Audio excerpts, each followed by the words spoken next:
If you would like to perform the two-stage cleaning process, wait until all 3 LEDs start blinking about 3.5 minutes into the cycle. Press the play-pause button and take the machine out of clean mode. Disconnect the water supply, remove the left cleaner cup housing, and drain the system into a bucket.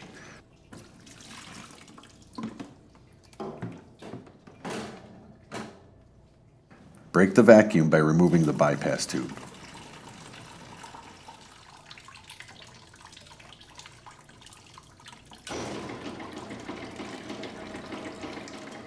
Once drained, replace the cup housing, remove the ProControl module, and set aside, being careful not to push any additional buttons. The control will periodically beep and the green LED will blink while in pause mode. Remove the freezer door, then all internal parts.